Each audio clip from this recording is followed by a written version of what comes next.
পুলিশের গাড়ি প্রথমে বেরোচ্ছে এবং তারপরে বেরোবেন এবং অমিত শাহর সঙ্গে দেখা করতে এখানে একসঙ্গে তাকে রিসিভ করতে এসছেন বিরোধী দলনেতা শুভেন্দু অধিকারী, প্রাক্তন রাজ্য সভাপতি কেন্দ্রীয় মন্ত্রী সুকান্ত মজুমদার এবং বর্তমান রাজ্য সভাপতি শ্রমিক ভট্টাচার্য।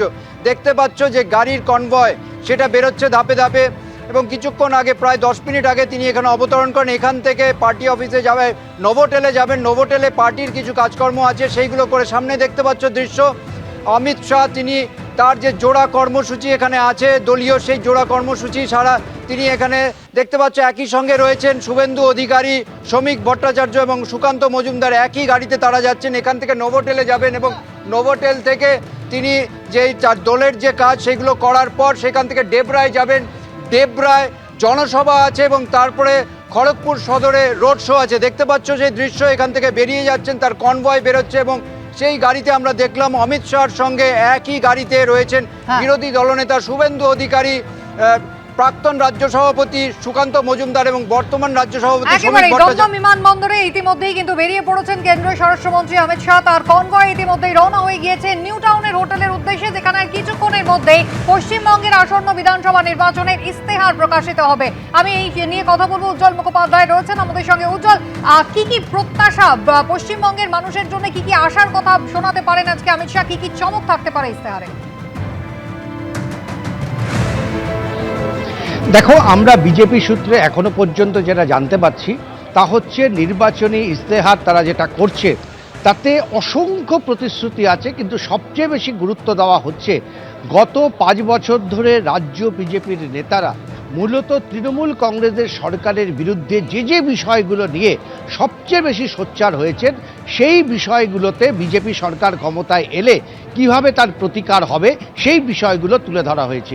যেমন প্রথম হচ্ছে রাজ্যের আইন শৃঙ্খলা। এক্ষেত্রে পরিষ্কার বলা হচ্ছে যে স্বচ্ছ প্রশাসন এবং কঠোর প্রশাসন এটা হবে নির্বাচনী ইস্তেহারের প্রথম এবং প্রধানতম শর্ত। অর্থাৎ কঠোর হাতে রাজ্যের আইন শৃঙ্খলা পালন করা হবে, এটা হচ্ছে একেবারে থাকছে। এছাড়াও বলা হচ্ছে সিন্ডিকেট রাজমুক্ত হবে। অনুপ্রবেশ জানিয়ে বিজেপি দিনের পর দিন তারা আন্দোলন করে যাচ্ছেন এবং তাদের দাবি যে রাজ্য সরকারের অসহযোগিতার জন্য কাঁটাতারের বেড়া দেওয়া যাচ্ছে না। বলা হয়েছে 45 দিনের মধ্যে কাঁটাতার এই বেড়ার কাজ সম্পূর্ণ করা হবে। শিল্পের জন্য জমি অধিগ্রহণ করা হবে, সেখানে সিঙ্গুরের নামও থাকতে পারে, কিন্তু কৃষকদের কাছ থেকে জোর করে জমি কাটা হবে না।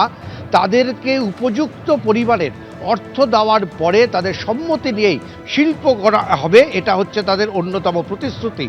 যোগাযোগ ব্যবস্থার ক্ষেত্রে অভূতপূর্ব উন্নতি। বলা হবে যে উত্তরবঙ্গ থেকে দক্ষিণবঙ্গে পৌঁছাতে 8 ঘন্টা সড়কপথের সময় লাগবে। এটা হচ্ছে বিজেপি সরকার যদি ক্ষমতায় আসে তাহলে তাদের অন্যতম প্রতিশ্রুতি। সরকারি কর্মচারীদের যে আন্দোলন তার পাশে আমরা দেখেছি বিজেপি নেতৃত্বকে, এবং সেখানে তারা দাবি করছে যে সরকার ক্ষমতায় আসার 45 দিনের মধ্যে 7ম পে কমিশন তারা চালু করবে। অর্থাৎ এক্ষেত্রে সরকারি কর্মচারীদের যে ভোট ব্যাংক, সেই ভোট ব্যাংকের দিকে লক্ষ্য রেখে বিজেপির নির্বাচনী প্রতিশ্রুতি। বলা হয়েছে প্রতি বছর এসএসসির পরীক্ষা হবে। আমরা জানি যে গত 2011 থেকে এবছর 2026 পর্যন্ত এসএসসি পরীক্ষাকে কেন্দ্র করে বিস্তর বিতর্ক।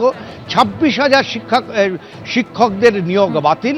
ফলে বিজেপি কিন্তু তার নির্বাচনী প্রতিশ্রুতিতে বলছে যে প্রতি বছর এসএসসি পরীক্ষা দেওয়া হবে। এছাড়াও রাজ্যে অগ্নিবীর তার ক্যাম্প করা হবে, কারণ এটা কেন্দ্রীয় সরকারের ঘোষণা। এখান থেকে ক্যাম্প করে অগ্নিবীরে যাতে এখানকার যুবকরা যোগদান দিতে পারে তার চেষ্টা করা হবে। অর্থাৎ একগুচ্ছ প্রতিশ্রুতি কিন্তু থাকছে আজকের এই ইশতেহারে। কিছুক্ষণের মধ্যেই কেন্দ্রীয় স্বরাষ্ট্রমন্ত্রী তিনি পৌঁছে যাবেন। উজ্জ্বল, ধন্যবাদ। এবিপি আনন্দ, এগিয়ে থাকে, এগিয়ে রাখে।